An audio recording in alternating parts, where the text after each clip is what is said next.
Being a consumer nowadays can be extremely overwhelming. We're faced with so much advertising that we have basically become numb to it at this point. With the way that these stores are set up along with the advertisements, we're essentially getting spoon-fed so many different products that it can become near impossible to make a sound purchase and to buy something that you will end up using in your own life. But over the past few years and through a lot of bad purchases, I have come up with a holy grail items list of things that have actually transformed my life and benefited me. And today I wanted to share all of these products with you. I'm not associated with any of these things. I'm not affiliated with these products. I just wanted to hopefully explain to you why these things benefit my life, and maybe you could get something out of this list as well. But yeah, these are my holy grail tech items that I'm excited to share with you today.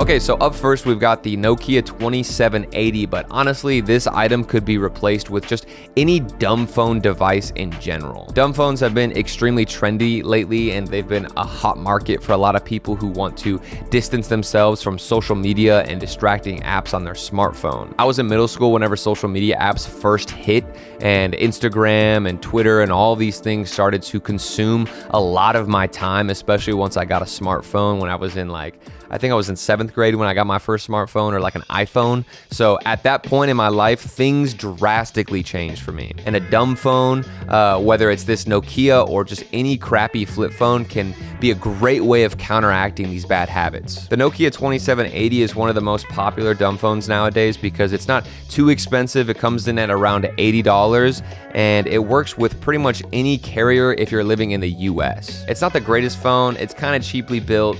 It runs iOS, which is horrible. So there's so many things about this device that honestly I hate, but that's kind of the point for me. So cutting out the option completely of your smartphone really helps your brain just relax whenever you're out and about, and I found that a dumb phone has been a great way for me to stay in the present moment while also still being able to obviously communicate with people if I need to. The only issue I find with any dumb phones is that you will have to pay an extra price per month if you want to open up an extra line, or you could just be super cheap like me and just swap out your SIM cards if it works with both phones. So I have my iPhone 13 Pro, and then anytime I'm trying to go out, I just take the SIM card out of the iPhone and then I plop it into the flip phone, and it works like a charm. Okay, next up, we've got an Android operating streaming device for your smart TV. So this is a bit of a weirder device because a lot of people just use their built-in software with the smart TV to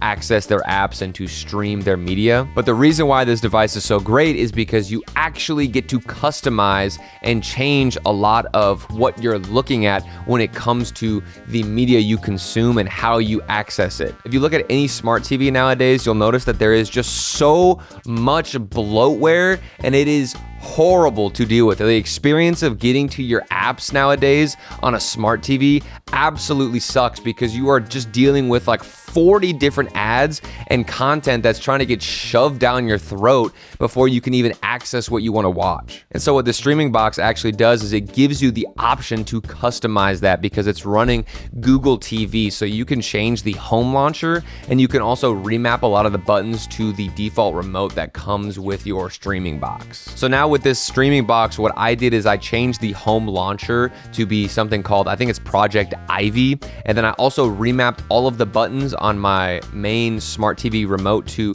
actually access things that I use on a daily basis, like Crunchyroll or YouTube. I do use Netflix and those types of streaming services, and you can basically customize your entire experience and make it personal to you. If you live in the US and you have access to these things, I'd also recommend the Onn devices because these things are a little bit easier to customize. I've seen a lot of people having issues with things like the Roku TVs. Another great thing about these Google TV boxes is that you have the option to sideload other apps, and there are a couple of great apps that you could sideload, and there's also a lot of apps that a lot of pirates who sail the 7 seas will install on these devices as well. I'm not condoning any of that, of course, but I definitely definitely think it's valid to show that this thing can receive and sideload other apps if that's something that you want to do. All right, next up on the list, we've got an old Apple iPod. And this doesn't have to be an iPod specifically, just essentially any separate device for playing music. I already made a video on this recently, but I'll go over it again, how great the iPod is, and having a separate device to play your music and to play your songs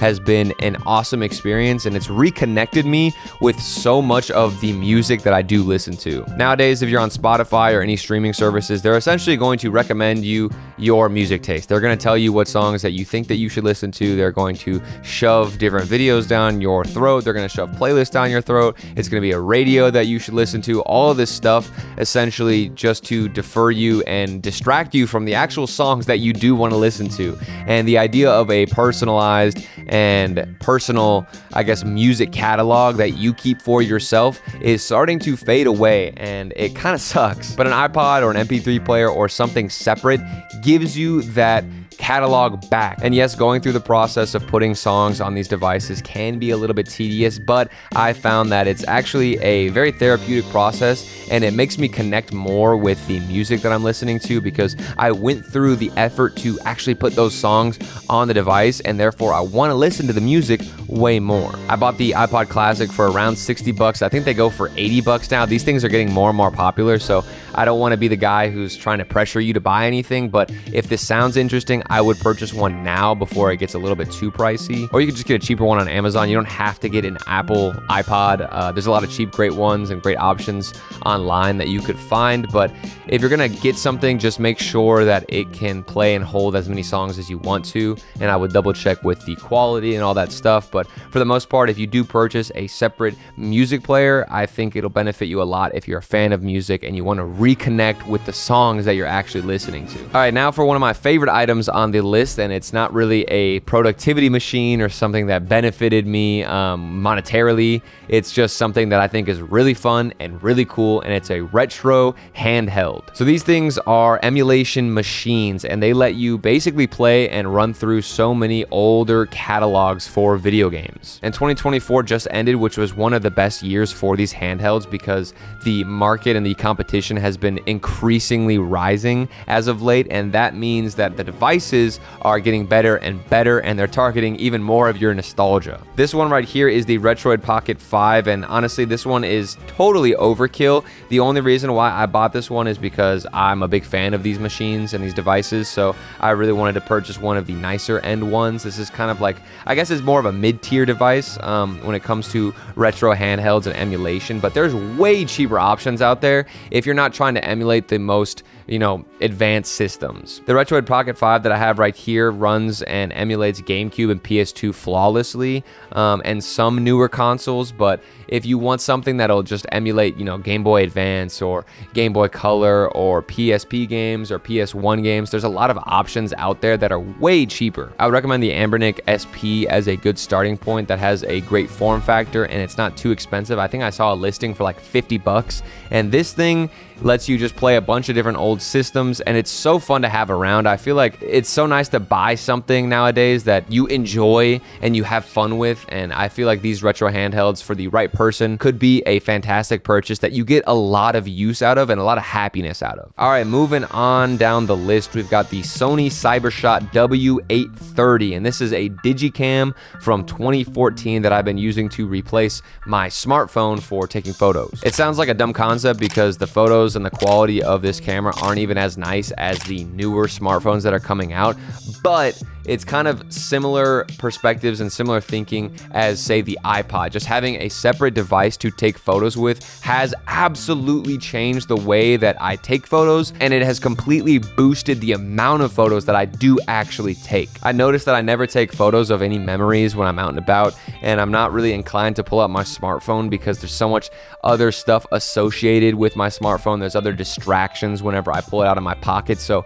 most of the time I opt to not even take a photo because I don't want to get distracted when I pull my smartphone out. But since buying this thing, I have taken so many more photos, and I've already taken a plethora of photos that I know I will look back on and appreciate in the future. Like, I already have memories from this camera and photos from this camera that I will cherish for the rest of my life. It has been that impactful for me. This camera in particular costs around $150, which is kind of pricey to buy an old Digicam, but I think that's the bare minimum that you're going to be looking to spend if you want some higher quality photos. All right, moving on as we come towards the end of the list is the Boox Palma. This thing is a separate e-reader device that essentially is a Kindle, but in smartphone form factor. And then on top of that, it also runs Android. So you can install and customize this exactly how you want it. And I have loved this device ever since I got it. Having this form factor and a device that has a beautiful e-ink display balances the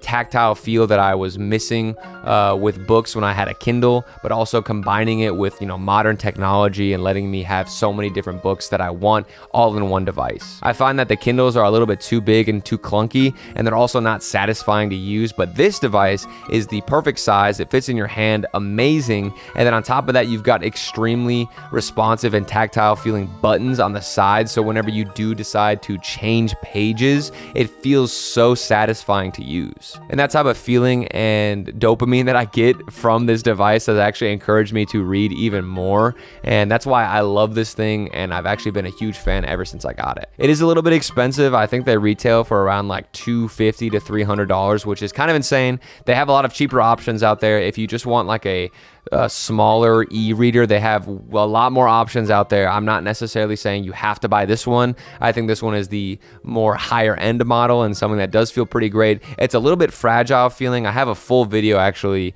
breaking down this entire device if you want to watch that, but overall, I think this is a great purchase and something that I don't think you can really go wrong if you're trying to read more. Okay, it's time for the last item on the list, and this one is the most boring item, but I think it's the most important item on here. And that is a standing desk, okay? I know everybody has probably recommended to you to get a standing desk and to stand up more, or else you're gonna look like an Oompa Loompa in the future. And to be honest with you, those people are correct, bro. I don't want to fearmonger and like tell people what they should do out of fear for their own health, but seriously, if you're sitting all day, I feel bad for you, and that is not good, because as somebody who used to be like an esports professional, I sat for like 8 to 10 hours a day. I know what it feels like to play video games hunched over all day, never standing up, never letting your legs get any form of blood flow, and it sucks. It will destroy you. So getting a standing desk has probably been one of the best things that I've done for my health, considering how much time I spend on the computer. Also, standing desks have become more and more inexpensive. They're still kind of pricey, don't get me wrong, compared to a normal desk, but whenever I bought my standing desk, which I believe I got this one from Ikea, I think I spent like $600, if not more. But nowadays I know that there's a lot of options for, around $300, and I would recommend just buying a cheaper one. I mean, at the end of the day, it's just a desk. I don't think it needs to be anything crazy or anything super fancy, and just as long as it can carry the amount of weight that you need it to, that's all that matters. But if you're watching this and you have back problems and you sit all day, please get a standing desk. If not, just stand up, like set a timer. I don't know, you don't have to buy a standing desk, but please set a timer or something to tell you to stand up more often, because sitting all day is horrible for you and horrible for your back, and you will feel the consequences later. And I already started to feel the consequences in my back as a 24-year-old man from my high school days of playing video games all day, never standing up, and getting the standing desk was the compromise that I found, and it might work for you, and it will work for you. I don't know why I'm saying it might work. It's just better to stand up, dude, please. Do yourself a favor, okay? All right, that concludes the list for the Holy Grail items. I stand behind every single item here, and also their cheaper alternatives. I would encourage you to go down the rabbit hole and not just purchase the exact item that I'm recommending. These are more of suggestions, and I would want you to dive into the category as a whole. So if you're gonna get, like an e-reader or something, please do a lot more research and don't just buy the first one that you see. I have a lot of videos already that's breaking down some of these items, and in the future I'll break down a lot of these items even more, so go ahead and check out those videos if you're interested for more information. I'm not sponsored or affiliated with any of these items. All of the links in the description are just solely to help you out and hopefully transform your life in similar ways that these items have done for my life. We just started this channel and it's already doing so amazing, so thank you to anybody who's giving me the chance and for giving me your time. I know that there's a lot of other videos on YouTube, so if you're choosing to watch mine, I really appreciate you. Hopefully these videos can benefit you. I love talking about just random tech and cool products that I do actually enjoy and think could be pretty cool, but there's a lot more videos in store, a lot more things coming up for this channel. I appreciate you. Like I said, thank you so much for tuning in, and I'll hopefully see you in the next video. See ya.